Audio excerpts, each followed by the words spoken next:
Good evening, everyone, and welcome to What Does the Bible Really Say?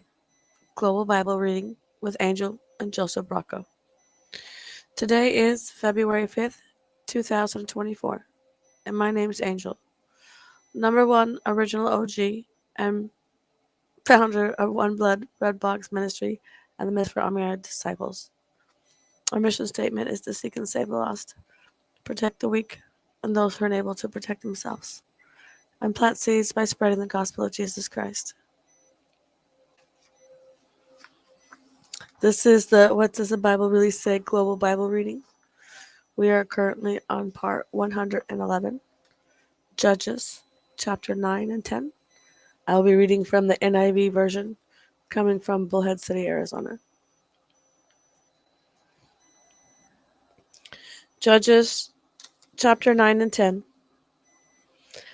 Abimelech, son of Jerubbaal, went to his mother's brothers in Shechem and said to them and to all his mother's clan, "Ask all the citizens of Shechem, which is better for you, to have all 70 of Jerubbaal's sons rule over you, or just one man? Remember, I am your flesh and blood." When the brothers repeated all this to the citizens of Shechem, they were inclined to follow Abimelech, for they said, "He is related to us." They gave him 70 shekels of silver from the temple of Baal Berith, and Abimelech used it to hire reckless scoundrels who became his followers. He went to his father's home in Ophrah, and on one stone murdered his 70 brothers, the sons of Jerubbaal. But Jotham, the youngest son of Jerubbaal, escaped by hiding. Then all the citizens of Shechem and Beth Milo gathered beside the great tree at the pillar in Shechem to crown Abimelech king.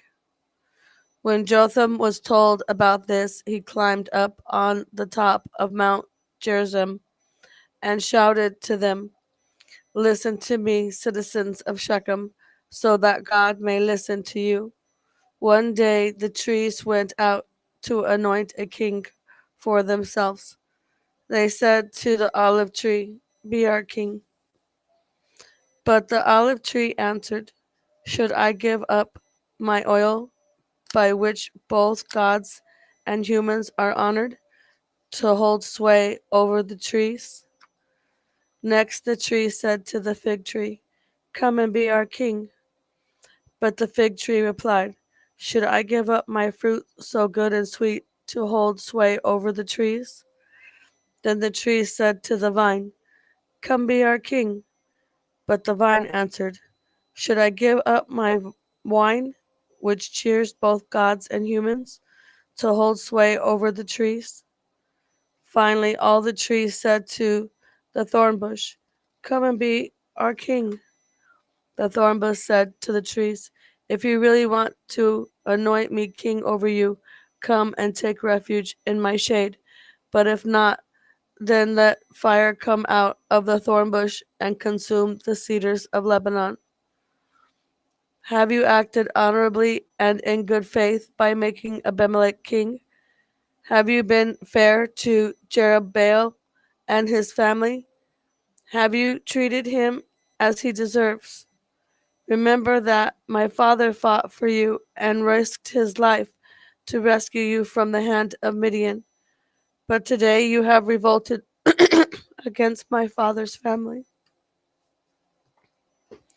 You have murdered his 70 sons on a single stone, and have made Abimelech the son of his female slave king over the citizens of Shechem, because he is related to you.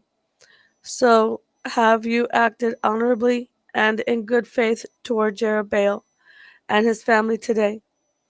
If you have, may Abimelech be your joy, and may you be his too. But if you have not, let fire come from Abimelech and consume you, the citizens of Shechem and Beth Milo, and let fire come out from you, the citizens of Shechem and Beth Milo, and consume Abimelech. Then Jotham fled, escaping to Beer, and he lived there because he was afraid of his brother Abimelech.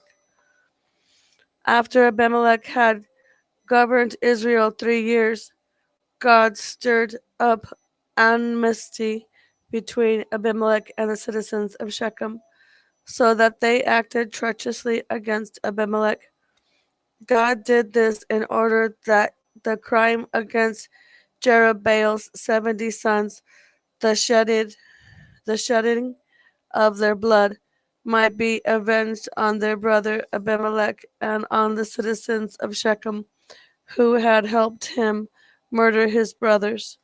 In opposition to him, these citizens of Shechem set men on the hilltops to ambush and rob everyone who passed by, and this was reported to Abimelech. Now Gaal, son of Ebed, moved with his clan into Shechem, and its citizens put their confidence in him.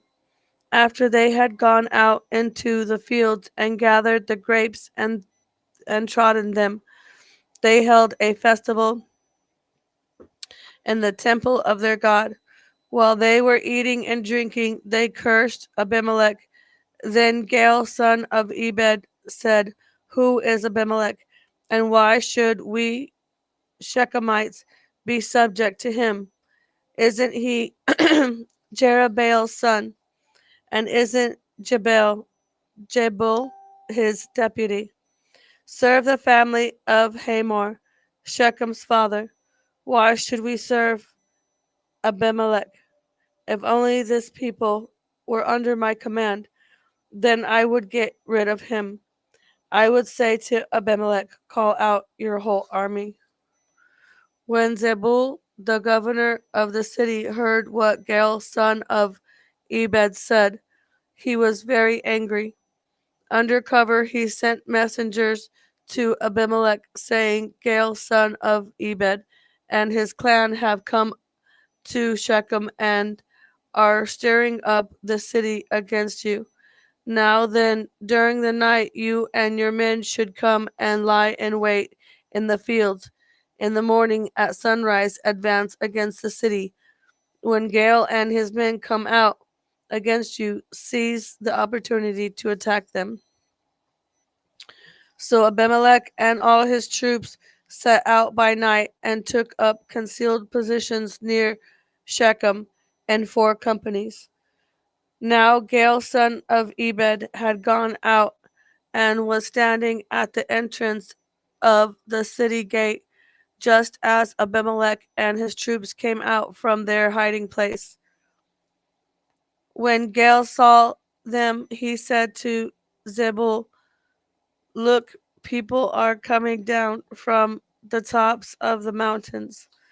Zebul replied, "You mistake the you mistake the shadows of the mountains for men." But Gaal spoke up again. "Look, people are coming down from the central hill, and a company is coming from the direction of the diviner's tree."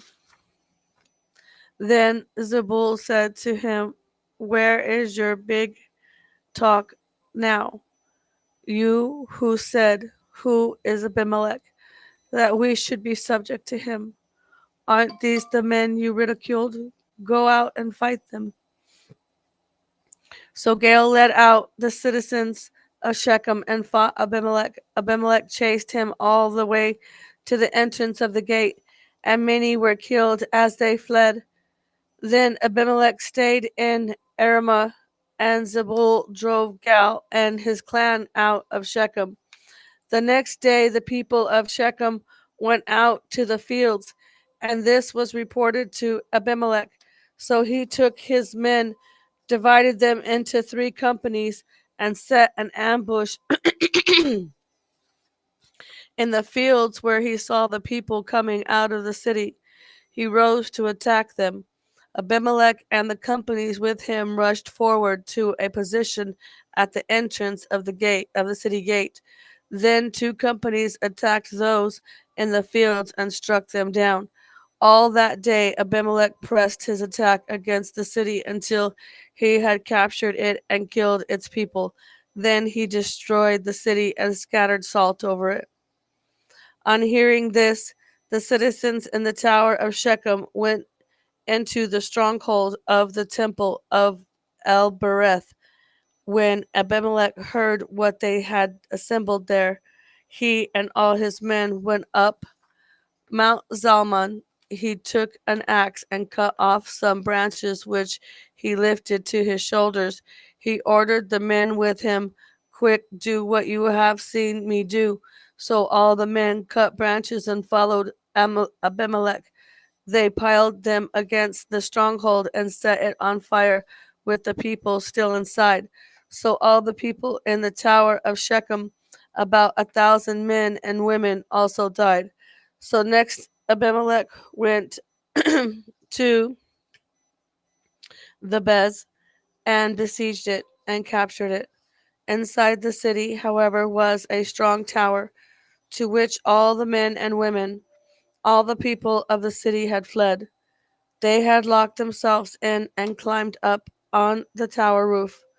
Abimelech went to the tower and attacked it, but as he approached the entrance to the tower to set it on fire, a woman dropped an upper millstone on his head and cracked his skull. Hurriedly he called to his armor bearer, "Draw your sword and kill me, so that they can't say a woman killed him." So his servant ran him through, and he died. When the Israelites saw that Abimelech was dead, they went home. Thus, thus God repaid the wickedness that Abimelech had done to his father by murdering his 70 brothers. God also made the people of Shechem pay for all their wickedness. The curse of Jotham, son of Jerubbaal, came on them. Tola. After the time of Abimelech, a man of Issachar named Tola, son of Puah, the son of Dudu, rose to save Israel. He lived in Shamir in the hill country of Ephraim. He led Israel 23 years. Then he died and was buried in Shamir. Jair, he was followed by Jair of Gilead, who led Israel 22 years. He had 30 sons who rode 30 donkeys. They controlled 30 towns in Gilead, which to this day are called Havoth Jair. When Jair died, he was buried in Canaan. Jephthah. Again, the Israelites did evil in the eyes of the Lord. They served the Baals and the Ashtoreths and the gods of Aram, the gods of Sidon, the gods of Moab, the gods of Ammonites, and the gods of the Philistines. And because the Israelite forsook the Lord and no longer served him, he became angry with them. He sold them into the hands of the Philistines and the Ammonites, who that year shattered and crushed them. For 18 years they oppressed all the Israelites on the east side of the Jordan, in Gilead, the land of the Amorites. The Ammonites also crossed the Jordan to fight against Judah, Benjamin, and Ephraim. Israel was in great distress. Then the Israelites cried out to the Lord, "We have sinned against you, forsaking our God and serving the Baals." The Lord replied, "When the Egyptians, the Amorites, the Ammonites, the Philistines, the Sidonians, the Amalekites, and the Maonites oppressed you, and you cried to me for help, did I not save you from their hands? But you have forsaken me and served other gods, so I will no longer save you. Go and cry out to the gods you have chosen. Let them save you when you are in trouble." But the Israelites said to the Lord, "We have sinned. Do with us whatever you think best, but please rescue us now." Then they got rid of the foreign gods among them and served the Lord, and he could bear Israel's misery no longer. When the Ammonites were called to arms and camped in Gilead, the Israelites assembled and camped at Mizpah. The leaders of the people of Gilead said to each other, "Whoever will take the lead in attacking the Ammonites will be head over all who lived in Gilead." Judges 11 and 12 to be continued. To be continued. What does the Bible really say?